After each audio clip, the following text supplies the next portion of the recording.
Sir work energy power 15 सितंबर को आएगा, तो तब तक तो कंप्लीट हो गया, क्योंकि मतलब अभी एनएलएम चल रहा है। एनएलएम तो तुम लोग पता नहीं कब से पढ़ रहे हो। एनएलएम कोई पढ़ा के गया था ना, बहुत क्या है, इसी साथ पढ़ा के गए थे। गौरव से पढ़ाए थे, गौरव से पढ़ाए थे, गौरव से पढ़ाए थे, आरके से पढ़ाए, एक बीच में 2 पढ़ाए थे। आरके से कहाँ पढ़ाए थे? एनएलएम की बात है,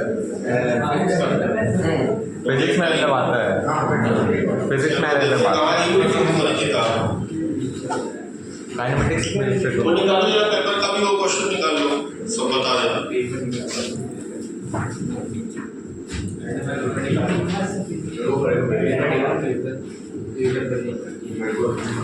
ये वो नहीं रिकॉर्डिंग वाला नहीं है क्या? रिकॉर्डिंग करवा ही नहीं रहे हैं। भैया बोल रहे हैं, तो फिर मैं ये क्यों फालतू लगाऊंगा? नहीं लगाए।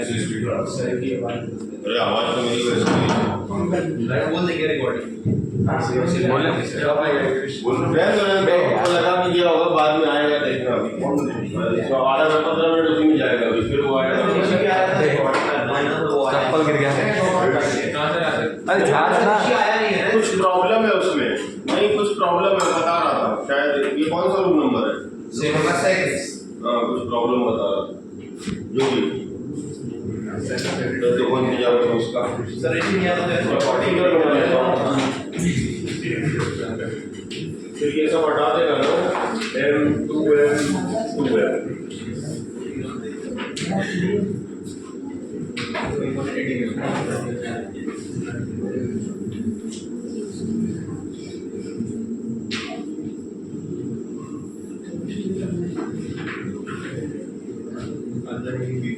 ये किसी उल्टे हाथ के आदमी ने फिगर बनाया है,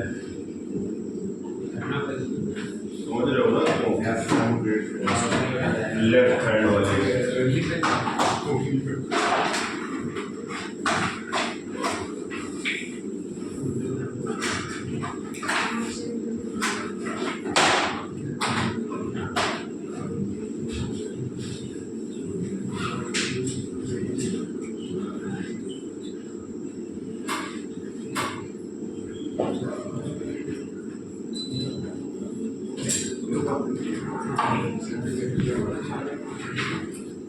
एसी मत बंद करो, जिसको ठंड लग रही हो क्या नहीं हो आरके से भी हो, मतलब फोन में उठाया नौकर से क्या था? ये पेज नंबर मिल गया ना सबको? बुद्धू इसका मास है 2m। ये पैसेज टाइप का सवाल है,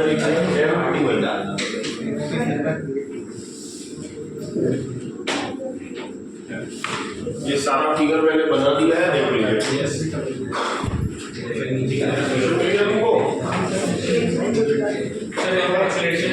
ये अपनी बुक लो, पेज नंबर बताओ। 228 लेफ्ट पेज टॉप पैसेज। चलिए क्वेश्चन पढ़ो, तुम ही पढ़ो। सर लाइक नहीं होगा 228 चलो, लाइन नहीं होगा ना? प्रॉब्लम है, मैंने कहा पहले तुमसे। 228 चलो, हाँ क्वेश्चन का लैंग्वेज पढ़ो जल्दी, फटाफट पढ़ो। A block A of mass 2m is held at rest on a frictionless surface. It is connected to a light pulley through a light string. Two block B and C of mass m and 2m are hanged from pulley as shown and held at rest. All string and pulley are light and surfaces are frictionless. The system was released from rest at t equals to 0. ठीक, क्या क्या बताना है? देखिए कुल मिला के question ये है कि इस पूरे सिस्टम को किसी स्टेट से छोड़ दिया। आप ऐसा कह सकते हो, सबको पकड़ा हुआ था, इसको भी इसको भी इसको भी, फिर सीधी बचती है, छोड़ देते हैं। अब यहाँ मोशन स्टार्ट होता है। आपसे क्या क्या पूछा है फर्स्ट पार्ट में? Acceleration of A, acceleration of A, फिर acceleration of B, फिर एक्सेलरेशन ऑफ सी। कुछ नहीं है, आपको तीनों का एक्सेलरेशन निकालना है। देखिए पहली चीज तो ये कि तीनों ब्लॉक्स के हमें एक्सेलरेशन निकालने हैं, किसी भी ब्लॉक का पता नहीं है, तो आपको पहले न्यूटन्स लॉ लगाना है। सबसे पहले आप न्यूटन्स लॉज लगाएंगे। क्यों? जब आपको एक्सीलरेशन से रिलेटेड इक्वेशंस मिलेंगी, फिर उसके बाद आपको खुद ही पता चलेगा कि यार अननोन्स कम है कि ज़्यादा है, हमें कोई एक्स्ट्रा इक्वेशन चाहिए कि नहीं चाहिए, and that extra equation with the help of constraint you can decide. Clear हुआ? तो सबसे पहले आप कुछ भी अपने अकॉर्डिंग जो भी आपको कन्वीनियंट लगे, थोड़ा कॉमन सेंस लगाते हुए मान लीजिए। देखिए सबसे ज्यादा ठीक क्या है, हम लोग सब कुछ रियल में निकालना चाह रहे हैं, यानी ग्राउंड फ्रेम में रियल में निकालना चाह रहे हैं। ध्यान देना, ग्राउंड। तो हमने ये मान लिया कि लेट्स से जब हमने सिस्टम को रिलीज किया तो it is moving with A1, it is moving with A1। देखिए मैं कैसे मान रहा हूँ, और इसको मैंने कहा let it is moving with A2। ज्यादातर लोग इस सवाल को करने के लिए शूडो फोर्स यूज करेंगे। देखिए अभी तक मैंने नहीं यूज किया, अब मैं आपको शूडो फोर्स पढ़ाऊंगा। सब पढ़ाने के बाद आपकी मर्जी, चाहो लगाओ चाहो ना लगाओ। हाँ एक काम का टूल है, कुछ जगह पर काम आएगा, मेनली सर्कुलर मोशन में और रोटेशनल डायनेमिक्स। ऐसे क्वेश्चन में कुछ लोग ऐसा कह सकते हैं या आपके दिमाग में भी आ सकता है, डाउट्स सुन लें क्या क्या मिसकॉन्सेप्शन होते हैं। कोई ऐसा बोल सकता है कि सर मैं इस पुली पर बैठकर इन दोनों ब्लॉक्स को देखूं तो ये नीचे जाएगा, ये ऊपर जाएगा। ठीक है, आप ऐसा भी कर सकते हैं, बट ध्यान रखना गलत कुछ नहीं है ऐसा सोचने में। आप इस पुली पर बैठ गए, अब आपने इस पुली के रिस्पेक्ट में इस ब्लॉक को बोला ऊपर जाएगा, इस ब्लॉक को बोला नीचे जाएगा। सही कह रहे हैं आप, हो भी सकता है, बट ऐसा मानने के बाद जब आप क्वेश्चन को कंप्लीटली सॉल्व करेंगे तो आंसर मैच नहीं होंगे। क्यों? क्योंकि आपसे जो एक्सीलरेशंस पूछे गए हैं वो विद रिस्पेक्ट टू पुली नहीं पूछे गए, आपसे रियल एक्सीलरेशंस पूछे गए हैं। ऐसे क्वेश्चन में जब भी आपसे कहा जा रहा है इसका एक्सीलरेशन बताओ, उसका एक्सीलरेशन बताओ, that always means the real acceleration. Real means always with respect to inertial free, या आप ये कह सकते हैं with respect to ground, best option. तो अगर आपने इस पुली के रिस्पेक्ट में निकाला इन दोनों का एक्सीलरेशन, तो पहली चीज तो ये कि इस पुली को ध्यान से देखिए, ये स्प्रिंग है, बहुत टफ कंस्ट्रेंट नहीं है, बहुत सिंपल है। ये स्प्रिंग है, इसकी टोटल लेंथ फिक्स होगी। ये पुली जितना dx, लेट dx नीचे आएगी तो ये ब्लॉक भी dx आगे जाएगा। इसका मतलब numerically this A1 and acceleration of this pulley AP directly हमें दिख रहा है, उसके लिए कंस्ट्रेंट जैसी चीज लिखने की आवश्यकता नहीं है, सीधे दिख रहा है। थोड़ा प्रैक्टिस में ले आइए, कल आपको बता दिया करना क्या होता है।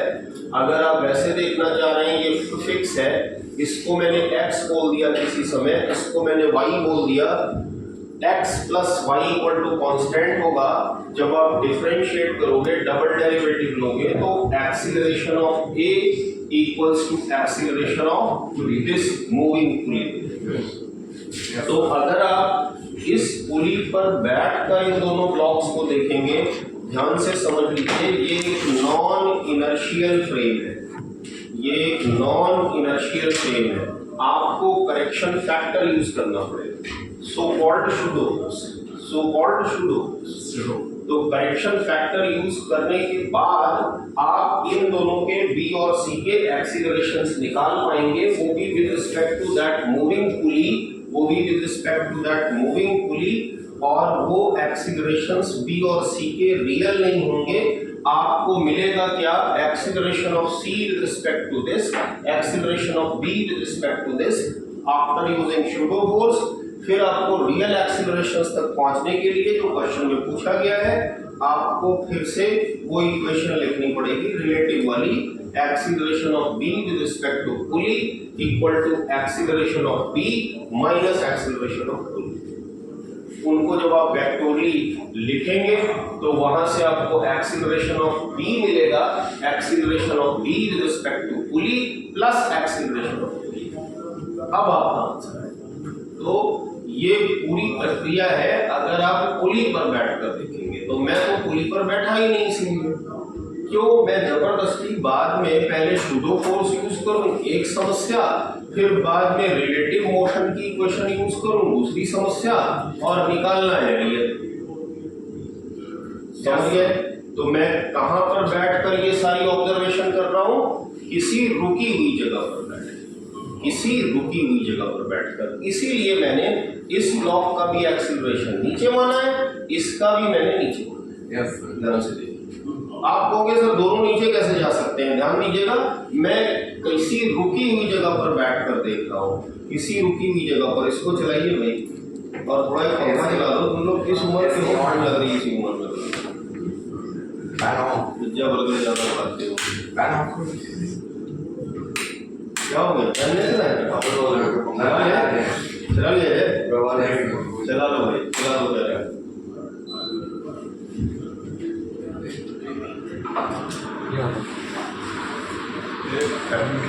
देखो कोई आने जा रहा है, उसको बुला लो। बाहरी क्लास का देख लीजिए, पूरे चैप्टर में मैंने कुछ नहीं पढ़ाया है। सवाल आपसे हो जाएंगे अगर आप ध्यान से पढ़ाया तो मैंने बराबर एमए है और कुछ नहीं। आपको केवल सही से जवाब, आपके टेस्ट का सबसे कठिन सवाल भी मैं करके दिखा देगा, केवल एक दो कॉन्सेप्ट छोटे छोटे यूज करके। आप जरा सा देखिए, कुछ नहीं करना, चुपचाप इक्वेशन लिखिए देशी तरीके से।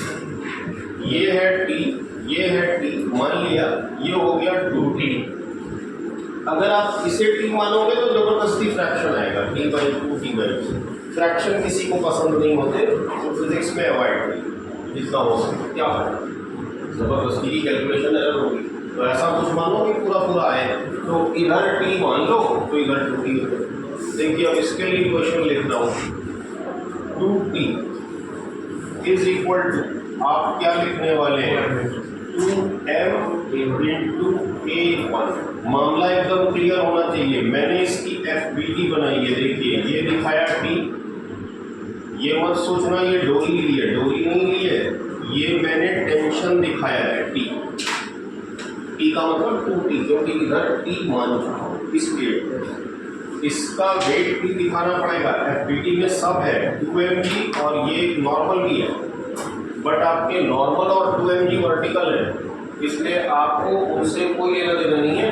हॉरिजॉन्टल डायरेक्शन में ही मोशन पॉसिबल है, and that motion is in this way, that is net force in this way, mass times acceleration, nothing to do. देखिए बिना किसी टेंशन के आप एक सवाल लगाओ, 200 लगाओ, पूरी बुकलेट लगाओ, केवल आपके 5% सवाल शायद आपको मुश्किल दे पाए अगर आपको पूरा आइडिया नहीं हो, नहीं तो सब सवाल एक ही जैसे होने हैं। इसलिए हर सवाल को कर करके तरीका मत सीखिए, तरीका सीख लीजिए फिर सवाल लगाइए। पहले चलना सीख लीजिए, फिर दौड़ना सीख लीजिए, फिर रेस करिए। आप लोग क्या करते हो? रेस कर करके, सवाल कर करके चैप्टर पढ़ते हो, ऐसे नहीं होता। आपने लॉज ऑफ मोशन पढ़ा, अभी भी इसमें बहुत कुछ है, उतना दूर तक हम लोग नहीं जा पा रहे क्योंकि उतना समय नहीं है। तभी मैं 2-3 क्लास में जो होगा कंक्लूड करूँगा सारी और पेंडिंग बातें। तो इस पूरे चैप्टर में आप सवाल उठाइए, लगा दीजिए, आपको कहीं पर कोई दिक्कत नहीं आएगी अगर आप सही से चलेंगे। और रटना तो कुछ है नहीं। हाँ, क्लास आपने बीच बीच में मिस की है, डिस्क्रीट फंक्शन बना रखा है चैप्टर को, तो फिर आई एम वेरी सॉरी, कुछ नहीं हो सकता। ये कंटिन्यूएशन मांगती हैं चीज़ें, मेहनत मांगती हैं, आपका वीडियो देखने से उत्थान नहीं हुआ।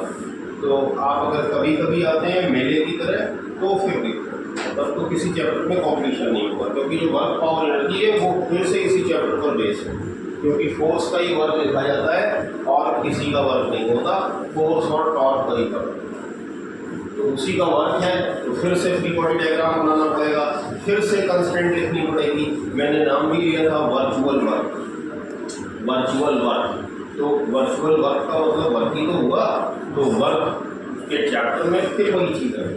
पावर लिखोगे तो वो F बार डॉट B बार लिखोगे, फिर वही चीज़ है, वहाँ भी चेंज इन मोमेंटम आएगा क्योंकि उसी से फोर्स रिलेट होगा। तो ऐसा मत सोचिएगा वर्क पावर एनर्जी एक इंडिपेंडेंट चैप्टर है, वो मेडिकल हिस्ट्री मॉडर्न हिस्ट्री का सब्जेक्ट नहीं है, एक दूसरे से अलग चल रहा है। सबका खानदान अलग अलग है, पूरा फिजिक्स एक है, इसलिए कहीं पर भी जरूरत पड़ेगी। आपका न्यूटन लॉ कमजोर है, बेसिक फिजिक्स कमजोर है, तो आपको 12th में भी समस्या होनी है, क्योंकि कोई भी सवाल बिना मैकेनिक्स के छोटे मोटे कॉन्सेप्ट्स को इन्वॉल्व किए जेई एडवांस टाइप में नहीं बनता। कुछ एक चैप्टर्स को अगर छोड़ दिया जाए, लाइट हो गई, वो भी ज्योमेट्रिकल ऑप्टिक्स, इलेक्ट्रोस्टैटिक्स हो गई, इस तरह के कुछ एक चैप्टर्स, करंट इलेक्ट्रिसिटी हो गई, नहीं तो सब में आपकी ये मैकेनिक्स लगती है। हर जगह आपको जरूरत पड़ेगी मोमेंटम का change, collision, change in momentum, impulse momentum theorem, Newton's law, कहीं पर भी आपके लिए ऑब्स्टेकल बन जाएगा, बिना उसके आप सवाल नहीं कर पाएंगे। तो इसलिए ऐसा कोई तरीका नहीं है कि आप 2 दिन आओ, 3 दिन मत आओ और सारी फिजिक्स आपको आ जाए, ऐसा नहीं। इतना आसान होता तो फिर IT के लिए मेहनत न करनी पड़ती, इतने कोचिंग संस्थान न चल रहे। देखिए यहाँ पर ये वाला ब्लॉक नीचे आ रहा है, ये वाला ब्लॉक भी नीचे आ रहा है, तो दोनों के लिए मोशन की इक्वेशन उसी हिसाब से लिखी जाए। लिखते हैं जरा, जिसकी एफबीटी लेफ्ट वाले की एफबीटी में सब की ग्रीन से एफबीटी यही बना रहा हूँ, ये हो गया MT, ध्यान दो, ये हो गया टेंशन T, ध्यान देना, ये पूरा टेंशन दिखाया है, that is not part of this thing, ध्यान रखना, दैट इज T। इसकी एफबीटी इधर ध्यान दो, तुम लोग पंखा चल रहा है कि बंद है, इसी को करते रहते हो 15 मिनट क्लास में, थोड़ा पढ़ाई पर ध्यान दो, अपने आप ठंड नहीं लगेगी। ये हो गया T। चलिए जरा सा देखिए, ये भी नीचे, ये भी नीचे, इक्वेशन लिखते हैं, क्या लिखी, mg लिखा, माइनस t लिखा, इज इक्वल टू m लिखा, a2 लिखा। अगर आपने इसका एक्सेलरेशन बिना सोचे समझे सेम लिख दिया तो फिर वही सवाल गलत हो गया। अब इस पर आइए, इसके लिए लिखा है 2mg minus t is equal to 2m into a3। देखिए ऐसा क्वेश्चन है, थोड़ी सी मेहनत करके आपको 12 नंबर मिलेंगे। 3 क्वेश्चन है पैसेज, तो आपके एक साथ 3 सवाल सॉल्व होगा, सब इसी में सॉल्व हो जाएगा, क्योंकि A1 A2 A3 निकालना है। जरा देखिए हम लोग अटक चुके हैं, क्यों, A1 A2 A3 निकलने से रहा। इक्वेशन को ध्यान से देखिए, निकलेगा क्या, क्यों, 3 अननोन, 4 अननोन है, इक्वेशन 3 है, तो कुछ जुगाड़ बैठाना पड़ेगा। न्यूटन लॉ से अब कुछ नहीं हो सकता, न्यूटन लॉ की बात खत्म, आपको जो जो करना था सब आपने कर लिया, पूरी आइडियल थी, इसलिए दोनों तरफ टेंशन सेम लिया, पूरी का हिस्सा खत्म हो गया।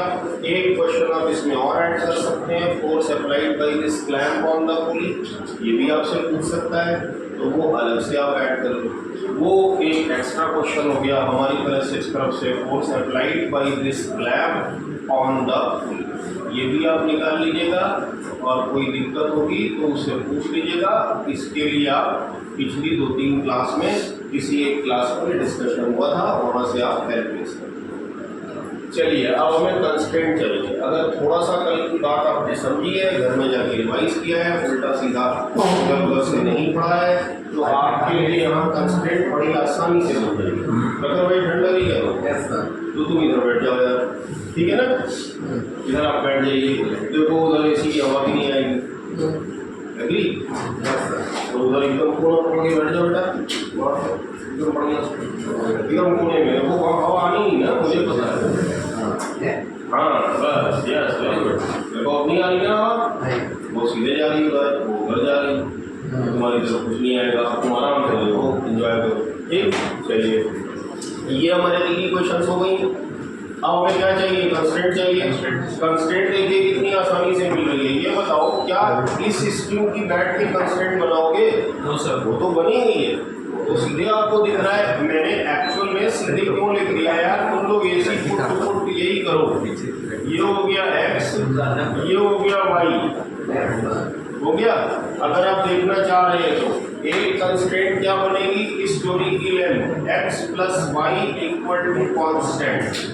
ये मैं मुंह जुबानी बना चुका हूँ, कोई जरूरत नहीं है उसकी, बट कैसे बनाई, reason is this, not reason is this कि इसका और इसका सेम होगा। सेम इसलिए होगा क्योंकि स्प्रिंग की वजह से हैंगिंग पुली उस हॉरिजॉन्टल सरफेस पर रखे हुए ब्लॉक के मोशंस इंटरडिपेंडेंट है, इंडिपेंडेंट नहीं है, इसलिए डोरियां बांधी हैं। मीलोडी कोई फैंसी आइटम थोड़ी है। अब अगर आप इसको डिफरेंशिएट करो तो आपको साफ साफ दिख रहा है, आप ये मान चुके हो कि इट इज मूविंग लेफ्टवर्ड, आप ये मान चुके हो इट इज मूविंग डाउनवर्ड। तो जब आप डिफरेंशिएट करेंगे you can say the rate of change of x is negative, the rate of change of y is positive. इस वजह से हम लोगों ने सीधे ये कह दिया कि इसका एक्सीलरेशन हो गया, जब आप इस पर डबल डॉट मारेंगे, इस पर भी डबल डॉट मारेंगे तो ये ऑटोमेटिकली जीरो हो जाएगा। तो आपको मिल जाएगा -a1 plus AP equal to 0। इस वजह से मैंने डायरेक्ट, तो इतना टाइम तो वेस्ट करेंगे नहीं। इसका एक अच्छा स्टूडेंट फटाक से ये कंस्टेंट अपने आप से देख लेगा एक नजर में। आप जरा सा देखिए, इससे काम तो होने वाला नहीं, वो तो ऑलरेडी मैं लिख ही चुका हूँ। अब जरा सा देखो, मुझे A1 A2 A3 रिलेट करने हैं, कैसे रिलेट होगा देखिए ध्यान से। ये फिक्स पुली है, मैं तो फिक्स जगह पर बैठूंगा, अगर इस पर बैठ जाऊंगा तो मुझे रिलेटिव मिलेगा, बता दिया क्यों, क्योंकि it is already in this pulley is already in acceleration. तो मैं यहाँ पर चुपचाप बैठा, देखिए मैं क्या कर रहा हूँ, ये बैठ गया, ये फिक्स जगह है। इसको मैंने क्या दिया बच्चों, किसी जनरल इंस्टेंट पर लेट से x2, फिक्स जगह से ही बैठ रहे, इसको मैंने किसी जनरल इंस्टेंट पर बोल दिया लेट से x। देखिए कितने आराम से सवाल हो रहा है, बिना किसी झटके के, बिना किसी टेंशन के। क्या करूं, कैसे करूं, कुछ नहीं, बस बेसिक से चलिए, फंडामेंटल क्लियर होना चाहिए। Physics is easiest but toughest subject. तो ये हो गया x2 माइनस वाई। देखिए मैंने क्या लिखा, मैंने इस पार्ट ऑफ स्ट्रिंग को कवर किया, क्योंकि अब मैं इसकी लेंथ को कांस्टेंट करने वाला हूँ। दो स्ट्रिंग्स है ना, तो दोनों की अलग अलग लेंथ कांस्टेंट होगी। इस स्ट्रिंग की लेंथ लिख रहा हूँ, फिर से बातें याद करो। पुली के ऊपर जो ये पास हो रहा है, पुली के ऊपर जो ये पास हो रहा है, इसको छोड़ दिया, यस इसको छोड़ दिया। तो ध्यान रखना, लिखते समय फिजूल की लेंथ को हटा देना है। यहाँ से यहाँ तक x2, y हटाया, x2 माइनस वाई, ये वाली लेंथ लिखनी है, क्या लिखेंगे, x1 minus y is equal to another constant. एकदम मूव बनी, कंस्टेंट बनी। यहाँ से हमें क्या मिला देखिए, x1 प्लस x2, क्या मिला, x1 plus x2, x1 plus x2 minus 2y is equal to, ये तो मैं स्टेप्स लिख रहा हूँ जबरदस्ती के, double dot double dot double dot. इतना ही लिखने के बाद आपको एग्जाम में दिख जाएगा 0, क्योंकि मैं टीचर हूँ इसलिए लिख रहा हूँ। अब आप ही देखो, आपने कहा ये भी नीचे, ये भी नीचे, ये भी नीचे, सब नीचे, all are increasing, all are increasing with time. तो सभी पॉजिटिव, सभी पॉजिटिव, इसलिए आप सीधे चिपका देंगे A1 प्लस A2।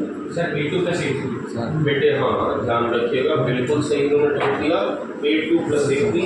तुम लोग सो रहे हो लगता है, बाकी लोग ऐसा मत करो, बच्चा पीछे बैठा है प्रखर, तुम भी लगता है ध्यान नहीं दे रहे, सो गए। A2 प्लस A3 इसके बराबर होगा ये AP के, ये 2 टाइम्स AP। AP की जगह क्या लिख दूँ, A1। ये हो गई क्वेश्चन नंबर 4। सॉल्व कर डालिए, आपके सारे आंसर्स आ गए, और अपने आंसर चेक कर ले। मैं इक्वेशन सॉल्व नहीं कर रहा, इक्वेशन एकदम लेंथी नहीं है, ध्यान से देखिए, आसानी से सॉल्व। 2 मिनट में 3 मिनट में सॉल्व करो इक्वेशन। सबसे पहले क्या करो, ये तीनों इक्वेशंस को देखिए, इसमें से इसको सब्ट्रैक्ट कर दो, t खत्म हो गया। फिर किसी दो को ले लो, इसमें 2 का मल्टीप्लाई करके एक और बना लो, फिर उसके साथ इसे ले लो, फट से सॉल्व। भाई इसमें से इसको हटा लो, t खत्म। फिर इससे इसमें 2 मल्टीप्लाई करके इसमें जोड़ दो, फिर t खत्म। 2 इक्वेशंस बन गई, फिर इसको पकड़ लो, तीनों एक्सप्रेशन एक साथ आ जाए। सारे आंसर आपने चेक हो गए। अगर कोई नेगेटिव आता है, इसका मतलब जिधर आपने माना उसका उल्टा, जिधर आपने माना उसका उल्टा। समझ में आया बात में? क्या नाम तुम्हारा, कल तुम आए थे? आए थे? Very very good.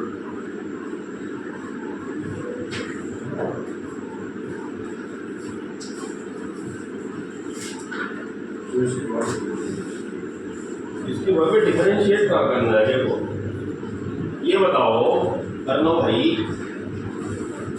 सबसे पहले देखिए ये फिक्स है पुली की चल रही है, फिक्स है, फिक्स।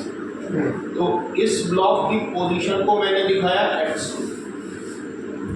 क्लियर? किसी जनरल टाइम पर मोशन इज गोइंग ऑन तो मैंने इसे बोला x2, motion is going on मैंने इसे बोला x1, motion is going on मैंने इसे बोला 1।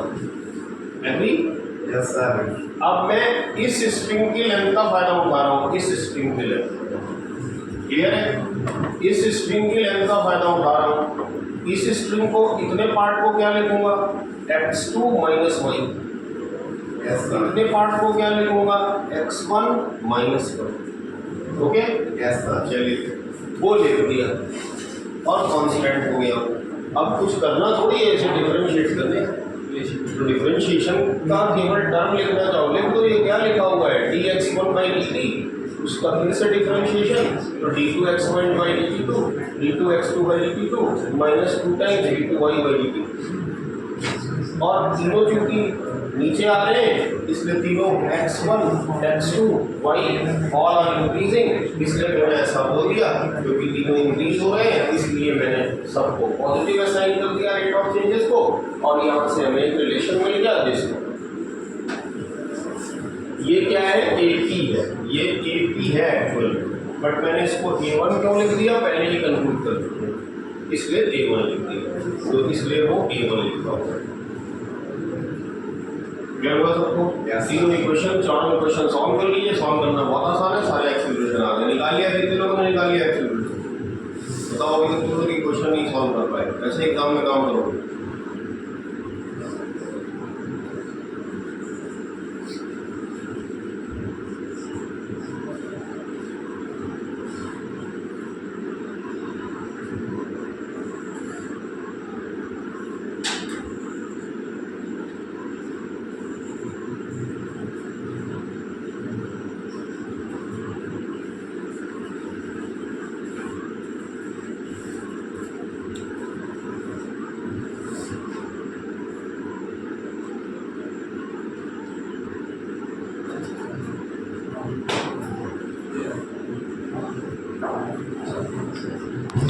सॉल्व हो गई बोलो जल्दी।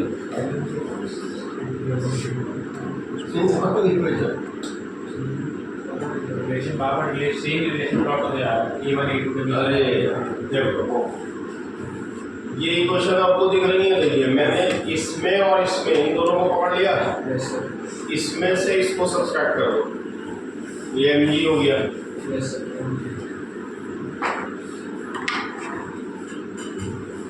ये हो गया mg, ये कैंसिल, इधर क्या आया, 2m A3 A2 minus 2m A3 minus m A2। एक इक्वेशन हमें मिल गई g equal to 2A3। Maths के आदमी हो, ऐसा हो सकता है कि 4 इक्वेशंस हैं और सॉल्व ना हो, एक ये में 4 ये भी।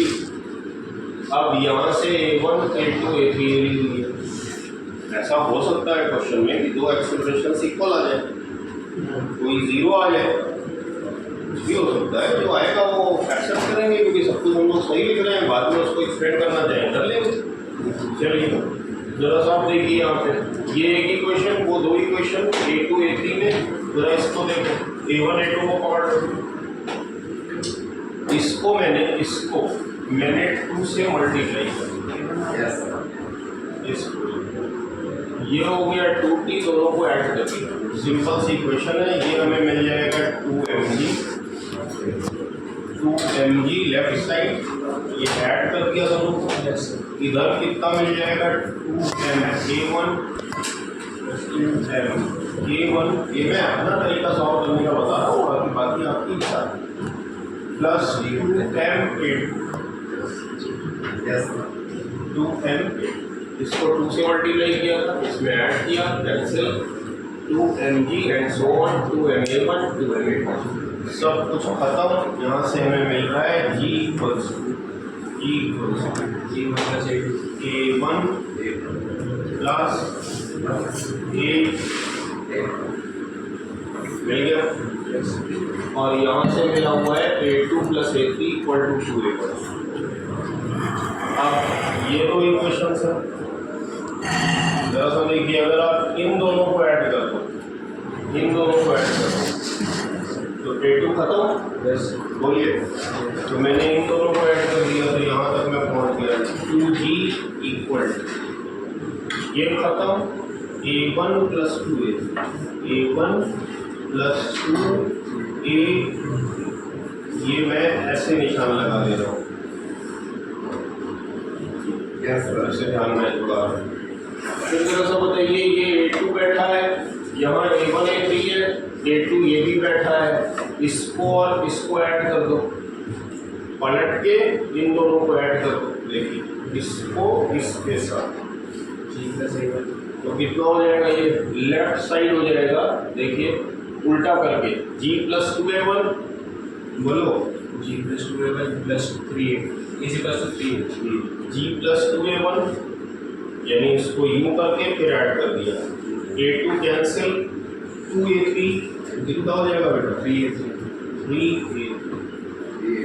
अब आपके पास A1 A3 है, इन दोनों से जो चाहो वो निकाल लो, 2A1 है, 2 से इसे मल्टीप्लाई कर दो, सब आ गया, इसको 2 से मल्टीप्लाई करके ऐड कर लो, यानी इस इक्वेशन को क्या करो, ये इतनी आसानी से सॉल्व हो रही है, पता नहीं तो कहाँ अटके हुए। इसको मैंने 2 से फिर मल्टीप्लाई, देखिए 2A1 4A3 4G, ये बना, चुपचाप यहाँ उठा के चाहे वैल्यू रखो चाहे जो कर दो, ये हो गया G। 2A1 की जगह रख दो, वो कितना हो जाएगा, 2G - 2A3 - 2A,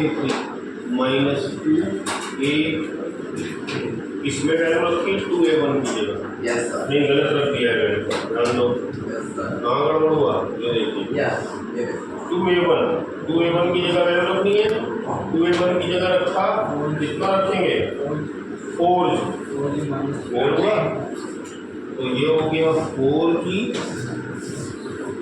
माइनस कितना, बोलो भाई, 4A3 बढ़िया, हाँ, = 3A।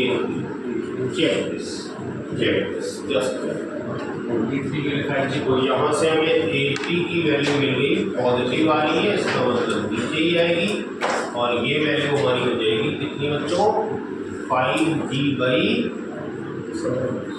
कोई एक आंसर चेक कर लो, बाकी कर, ऐसा कोई है,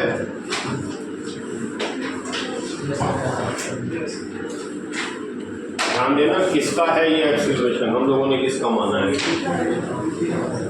क्लियर हो गया, हम लोगों ने जिसका माना उसी का चेक करना, A3 किसका माना है, इस बारे 2M C का, हाँ C का।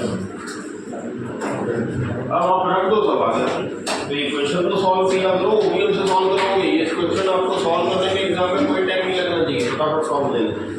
दूसरा एक तरीका ये कि आप तीनों इक्वेशन को पहले जोड़ देते, देखिए और आसानी से सॉल्व हो जाएगी, और आसान तरीका, तीनों इक्वेशन को सीधे जोड़ दे, T खत्म, A1 A2 A3 में रिलेशन है बेटे, आ गया ना सारा आंसर। आप ऐसे भी इक्वेशन सॉल्व करें, सब ऑप्शन डी आ रहा है। हाँ वेरी गुड, चलिए हाँ ऐसे ही सब निकाल लेंगे सारे, चलिए आगे बढ़ते हैं। फिर आप देखिए हम लोग वेट कंस्ट्रेंट की बात कर लें। सर गलत आ रहा है इसमें आंसर। सर गलत आ गया। कौन सा गलत आ गया? सर हमने A3 का फाइंड किया, इसमें A3 का दिखा रहा है कि G आना चाहिए इसका। हाँ सर सी का। हाँ सर इक्वेशन जरा चेक करो, ऐसा कहीं गलत सॉल्व किया तो इक्वेशन चेक कर लिए, इक्वेशन ही सॉल्व गलत हो सकती है और क्या हो। इसका जी दिया है देखिए, C का D दे रहा है, C का G दिया है और बाकी सबका सही है। अरे बाकी और मैंने निकाल लो, ऐसा तो हो ही नहीं सकता, अगर एक गलत होगा तो सारे गलत होंगे, समझ रहे हैं ना, एक दूसरे पर डिपेंड है ना। तो चलिए कोई एक और निकाल लो, फिर उनका आंसर चेक करो। क्या निकाला हमने? A3 A3 निकाला, A3 निकाल दिया, तो यहाँ A3 की जगह रख लो, जरा A1 निकालो, क्या आ रहा है जल्दी से बोलो। A1 कितना आ रहा है? 7 A1 चेक किया सबने, कितना आ रहा है?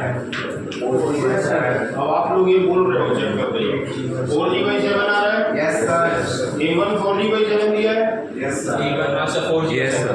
तो आप खुद ही बताओ ऐसा हो सकता है? नहीं सर, उसको तो एक का आंसर गलत हो, क्लियर हुआ? अरे ऐसा तो हो ही नहीं सकता ना कि ये गलत आए और ये सही आए, क्योंकि दोनों एक दूसरे पर डिपेंड है, क्लियर हुआ?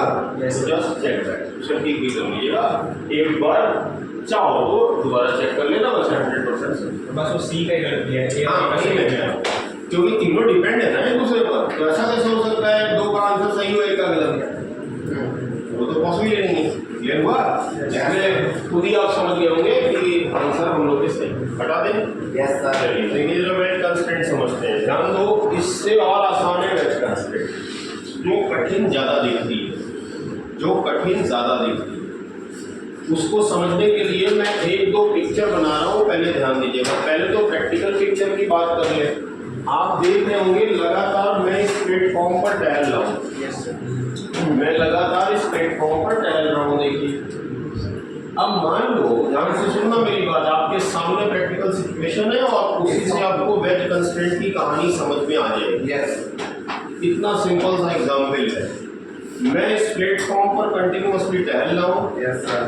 मैं इस प्लेटफॉर्म को और अपनी इस चप्पल स्लीपर के बेस को, सोल को, और इस प्लेटफॉर्म की इस वाली सरफेस को जिसके मैं कांटेक्ट में हूँ, रिजिड सरफेस मान लूँ, चलेगा? मान लेता हूँ, ऐसा मान लीजिए, क्योंकि सवालों में ऐसी ही आइडियल कंडीशन और यहाँ पे लगभग है। क्यों? मेरी चप्पल के जो सोल्स हैं वो थोड़े बहुत सॉफ्ट हो सकते हैं, वो इस वजह से कि पैर में कंफर्ट थोड़ा बना रहे, बट मैं थोड़ी देर के लिए या आप थोड़ी देर के लिए ऐसा मान लें कि मैंने वुडन सैंडल पहनी हुई है, वो हार्ड, और जिस सरफेस पर मैं चल रहा हूँ ये भी हार्ड है, जस्ट लाइक दिस, और मेरे जूते भी इस तरह के। अब मैं इस सरफेस पर चल रहा हूँ, ध्यान देना, मैं चल रहा हूँ, मुझे कुछ नहीं पता और मुझे बाहर के एटमॉस्फेयर के बारे में कुछ नहीं मालूम है। मैं इस सरफेस पर ऐसे लगातार चल रहा हूँ।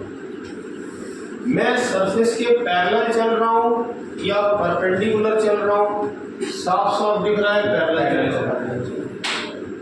क्या मैं सरफेस के perpendicular with respect to surface चल सकता हूँ? सर उसलिए Yes, sir. नहीं चल सकता। तभी चलूंगा जब मैं सरफेस को छोड़ूं, जब मैं सरफेस को छोड़ूं। मैं इस सरफेस के पैरेलल चल सकता हूं, ध्यान देना, ये है प्लेटफॉर्म, देखिएगा ये है प्लेटफॉर्म। प्लेटफॉर्म का मतलब ये, ध्यान से समझना, बट ये प्लेटफॉर्म रखा कहाँ है? सुनते जाना, बात आगे बढ़ती जाएगी, बात मत करो और लो। ये प्लेटफॉर्म रखा कहाँ है? कमरे के अंदर, ध्यान देना। मैं इस प्लेटफॉर्म पर चल रहा हूँ, फिलहाल आपको बिल्कुल ऐसा लग रहा होगा कि ये प्लेटफॉर्म रुका हुआ है। सही बात है, रुका हुआ है, सही बात है, रुका हुआ है, अभी समझते जाइएगा। मैं इस सरफेस पर चल रहा हूँ, अब मैं अपने आप को इंसान ना मान के ऐसे मान रहा हूँ, ये मैं हूँ और मैं इस सरफेस पर चल रहा हूँ। ध्यान से सुनना, मैं अगर सरफेस के कांटेक्ट में बना रहना चाहता हूँ, मैं का मतलब ब्लॉक, Yes, sir. मैं अगर सरफेस, आप कहोगे आपने अपने आप को ब्लॉक जैसा क्यों बना लिया? इसलिए बना लिया कि मैं ब्लॉक ही हूँ फिजिक्स में, इसलिए हूँ क्योंकि मुझे रिजिड बॉडी रहना है। रिजिड टाइप के कॉन्टैक्ट सरफेसेस ये होते हैं, ऐसा नहीं हो सकता कि एक दूसरे के अंदर घुस जाए। तो अगर मुझे सरफेस के कांटेक्ट में बने रहना है, सुनते जाइएगा, तो मैं केवल सरफेस के पैरेलल चलने के लिए फ्री। क्लियर? जरा सा बताना अपना कॉमन सेंस लगा के, फिजिक्स से हमें यहाँ कोई मतलब नहीं है। जरा सा ये बताइए, मैं सरफेस के कांटेक्ट में बने रहते हुए क्या ऐसे चल सकता हूँ? चल सकता हूँ क्या ऐसे? अगर आपको लग रहा है कि मैं ऐसे चल सकता हूँ तो थोड़ा अपने दिमाग को जरा कुछ उसको डांटिए मारिए कि कैसे हमें ऐसा लग रहा है, क्या ऐसा लग रहा है, ऐसा हो सकता है, संभव हो तो करके दिखाओ। मुझे इस सरफेस इस प्लेटफॉर्म पर चलना है, ऐसे चलना है, ऐसे घुसते जा रहा है, चल सकता हूँ क्या? अगर फिर भी दिक्कत है इसके कंपोनेंट ले लो। मैं आपसे कह रहा हूं ऐसे भी चलो और ऐसे भी चलो, ये तो पॉसिबल है क्या? ये पॉसिबल है? No sir. अगर आप इधर चलने की कोशिश भी करोगे तो सरफेस कहेगी नहीं, नहीं चलना है, मना है। वैसे मैं चल सकता हूँ क्या? विद रिस्पेक्ट टू सरफेस नहीं चल सकता। आप इसे फिलहाल विद रिस्पेक्ट टू ग्राउंड भी कह सकते हो। मेरी बातें बारीकी से सुनिए, क्यों? क्योंकि सरफेस रुकी है। यहाँ तक बात समझ में आई? Yes sir. क्या मैं सरफेस के कांटेक्ट में बने रहते हुए ऐसे चल सकता हूँ? Yes sir. नहीं चल सकते। नहीं। हाँ, क्लियर हुआ? क्यों नहीं चल सकते? क्योंकि अगर मैं ऐसे चलूंगा तो इस कंपोनेंट से तो मैं उधर जाऊंगा, बट इस कंपोनेंट से मैं सरफेस को छोड़ दूंगा, तो मेरे पास कोई ऑप्शन है ही नहीं सर। केवल एक ही ऑप्शन है। और आपकी पूरी जिंदगी पता नहीं क्या साल से, जब से आप पैदा हुए तब से आप यही काम करते चले जा रहे हैं।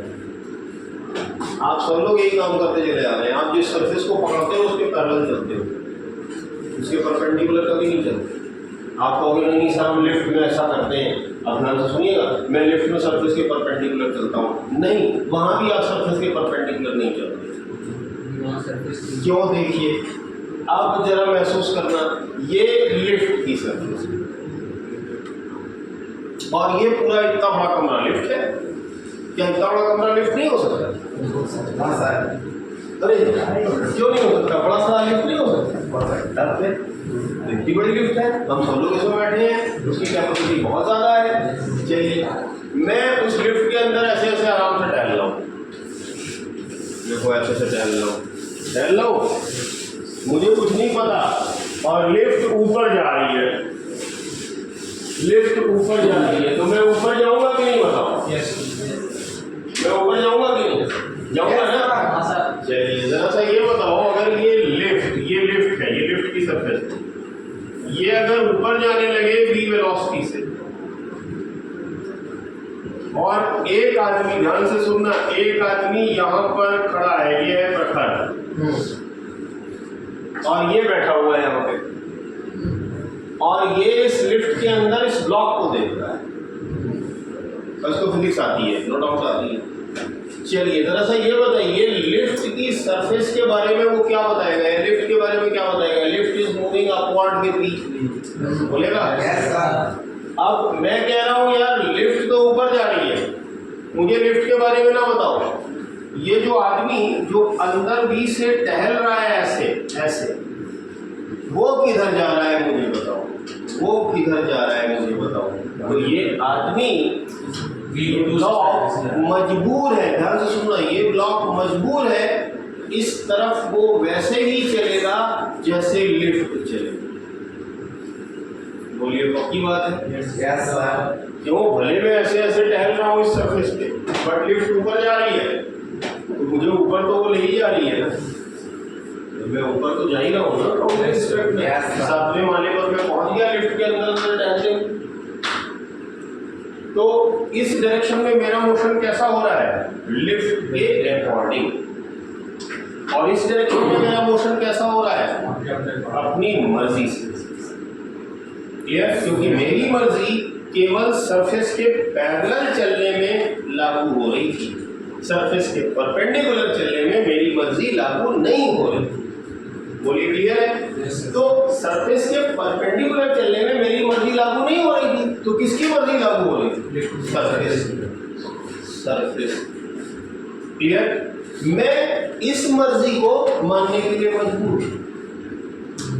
आपको मैं जबरदस्ती ट्रेन में छोड़ दूं,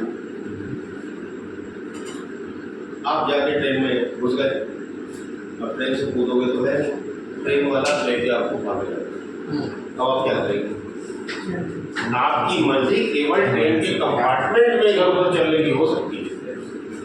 आपके पास एक मोशन तो 100% आ चुका है, that is motion of train. Yes. आ गया है कि नहीं? तो ये क्लियर हुआ?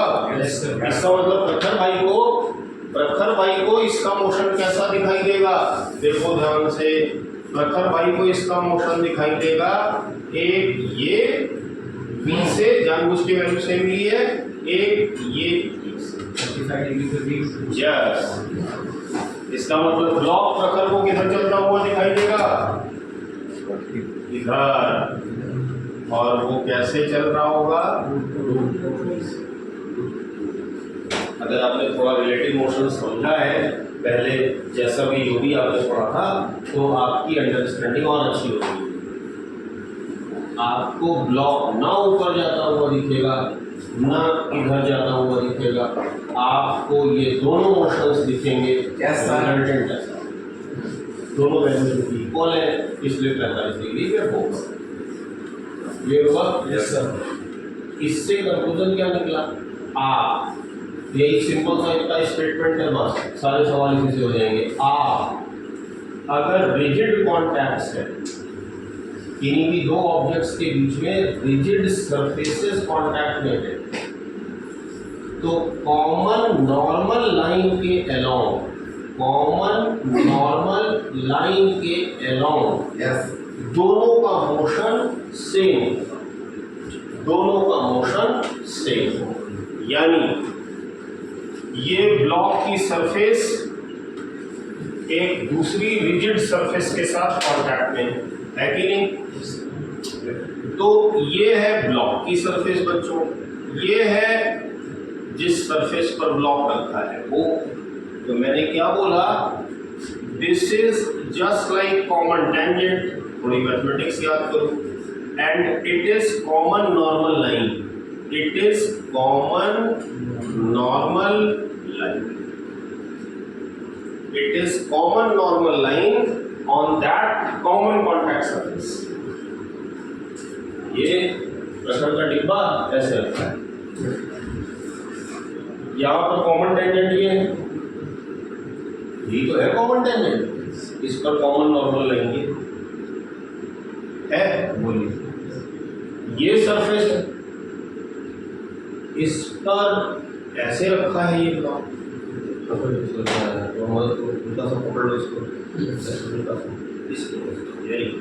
देखिए ये सरफेस है, Yes, sir. ये ब्लॉक है, Yes, sir. ये कॉमन टेंजेंट है, Yes. यहाँ कॉमन नॉर्मल लाइन कौन सी है? ठीक नहीं है, ये कॉमन नॉर्मल लाइन है, वेरी सिंपल। Yes. क्लियर? तो दोनों रिजिड सरफेसेस का, दोनों कॉमन रिजिड सरफेसेस का जो motion along common normal line होगा वो सेम होगा, यानी अगर ये सरफेस इधर भी से चलेगी तो ये ब्लॉक इधर तो बी से ही चलेगा। Yes. क्लियर है? Yes, sir. कोई डाउट? Any confusion? जरा सा आप देखिए, मान लो मैं ऐसा कह देता,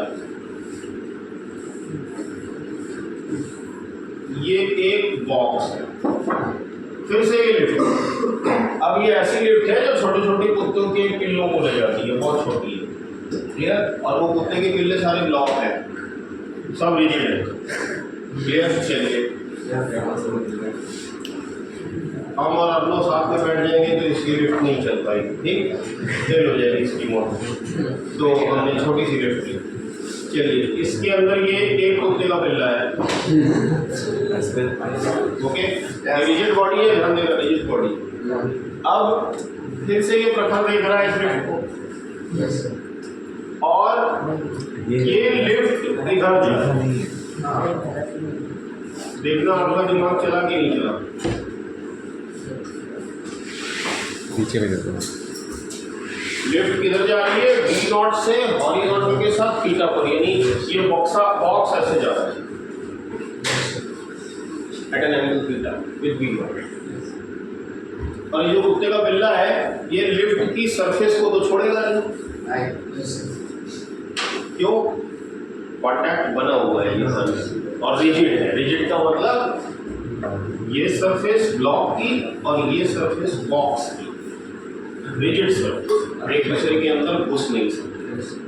क्लियर?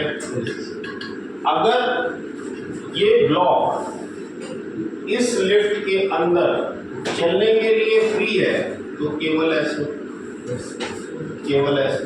Yes. मान लो ये V0 से, मान लो ये V0 से चल रहा है। कैसे? सरफेस के अंदर, कहने का मतलब बॉक्स के अंदर। Yes. जरा सा बताओ इसको उसका मोशन कैसा दिखाई देगा, ध्यान दीजिए। इसके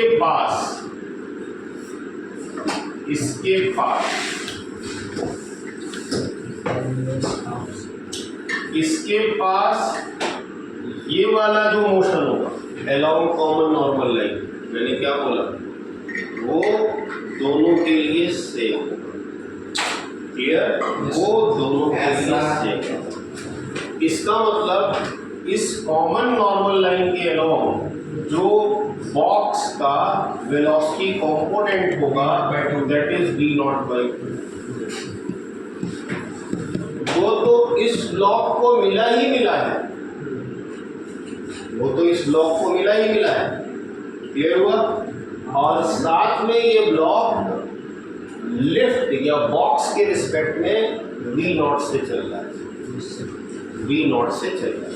बॉक्स के रिस्पेक्ट में वो कैसे चल रहा है? V0। यानी मैंने आपसे कह रखा है कि this block is moving inside the box parallel to the surface of the box, that is velocity of m with respect to box is in this way and it equals to V0.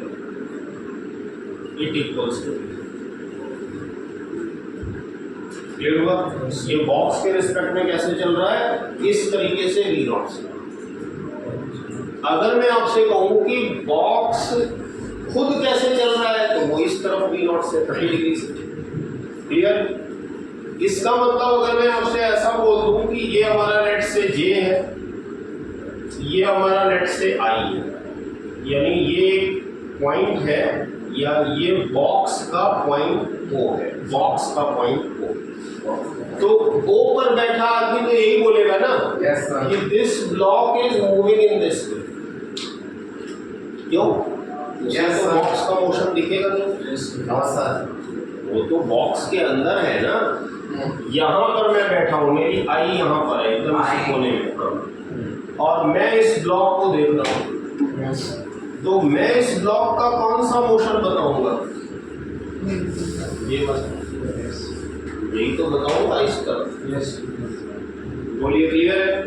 अगर मैं vector form में लिखूं ये आई जे box के साथ है तो मैं इसको यही तो लिखूंगा ना चुपचाप, V0 I लिखूंगा। देखते बोलिए क्लियर है? Yes, sir.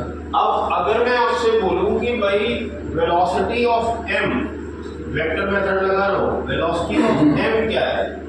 तो velocity of m with respect to box ये होती है velocity of m minus velocity of box.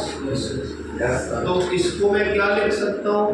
Velocity of m with respect to box plus velocity of box, यही तो लिखूंगा। बोलिए Yes, sir.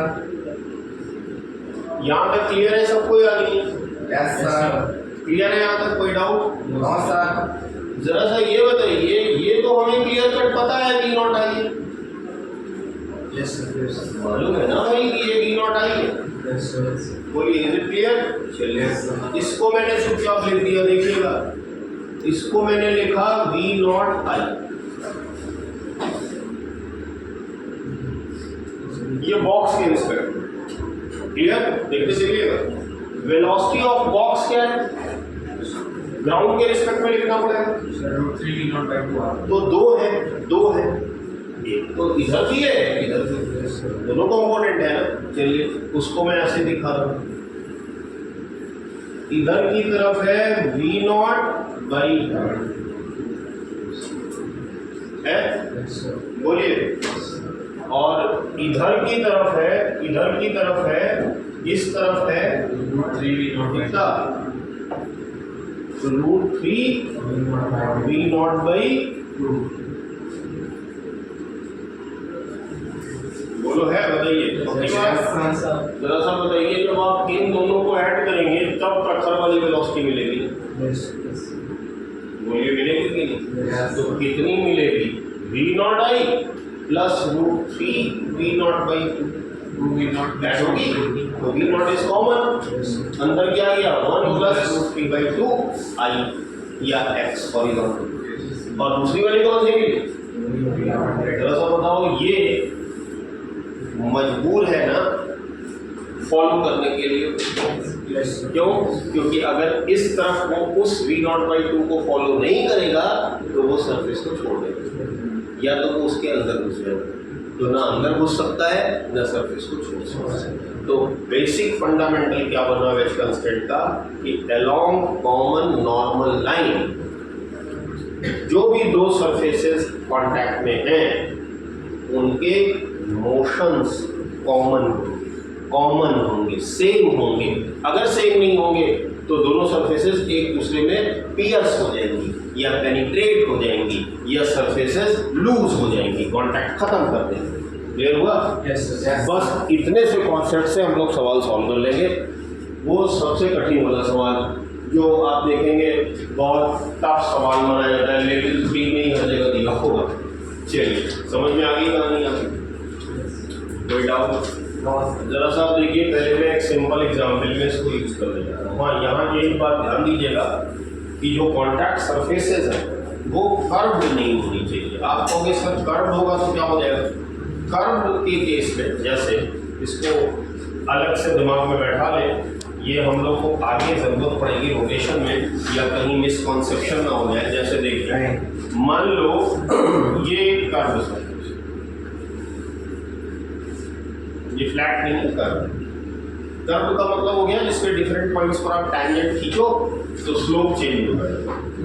Very fundamental, slope change होगा। कहीं इस पॉइंट पर टैंजेंट खींचो स्लोप अलग आएगा, किसी दूसरे पॉइंट पर टैंजेंट खींचो तो स्लोप अलग आएगा, यहाँ पर टैंजेंट खींचोगे तो स्लोप अलग आएगा, यहाँ पर टैंजेंट खींचोगे तो स्लोप अलग आएगा। आएगा कि नहीं आएगा? आप देखिए ध्यान से, अगर मैं इस पर कोई ब्लॉक रख दूँ, ये रख दिया बहुत छोटा सा कोई ब्लॉक,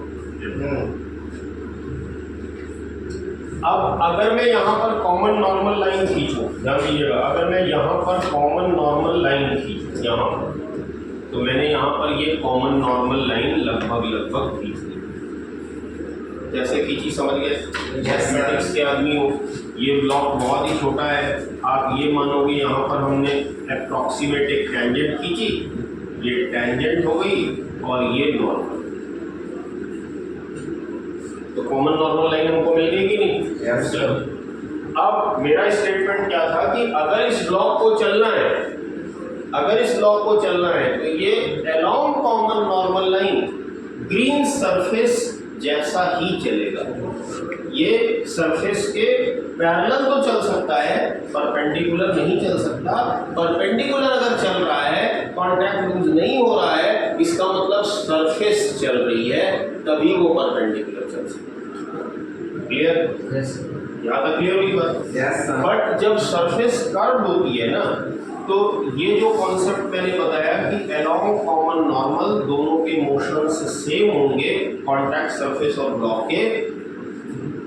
कर्व सरफेस के केस में ये बात वेलोसिटी के लिए ट्रू है, एक्सीलरेशन के लिए यूनिवर्सली ट्रू नहीं। क्यों नहीं है उसका रीजन सुन लें। क्या आपने सर्कुलर मोशन पढ़ा है? शायद नहीं पढ़ा होगा, शायद नहीं पढ़ा होगा, नहीं पढ़ा है ना?